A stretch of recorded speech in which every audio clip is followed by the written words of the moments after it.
ধন্যবাদ। আজি আমি এটা গুৰুত্বপূৰ্ণ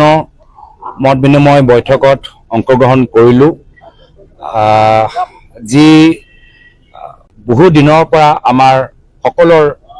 ব্যক্তিগত আমাৰ হেঁপাহ আছিলে যে আমি একলগ হৈ কিছু কথা পাতোঁ।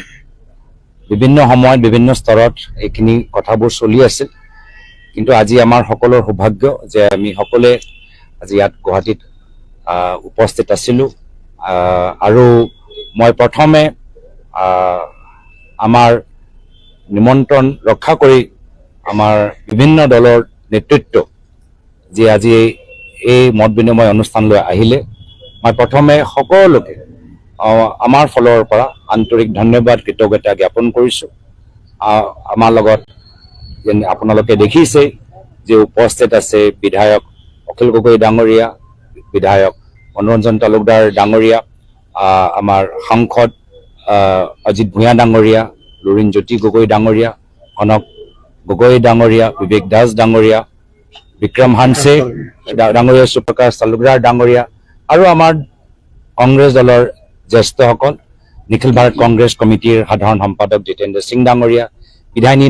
কংগ্ৰেছ বিধায়িনী দলৰ দলপতি দেৱব্ৰত শইকীয়া ডাঙৰীয়া, আৰু আমাৰ দুইগৰাকী সাংসদ প্ৰদ্যুৎ বৰদলৈ ডাঙৰীয়া আৰু ৰকিবুল হুছেইন ডাঙৰীয়া। বিভিন্ন কথাবোৰ আমি আজি আলোচনা কৰিলোঁ, কিন্তু মূল কথাটো হ'ল যে বিজেপি দলৰ অত্যাচাৰ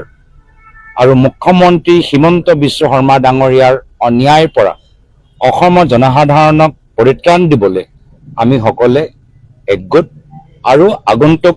বিধানসভা নিৰ্বাচনত আমি এই বিজেপি দলৰ অত্যাচাৰৰ পৰা অসমৰ ৰাইজক মুক্তি দিয়াবলৈ আমি ঐক্যবদ্ধভাৱে अहा निर्वाचन आमी जुजिम। सभी हमारे अलायंस पार्टनर्स के साथ आज बहुत एक बैठक हुई, जिसमें बहुत सार्थक बात हुई है,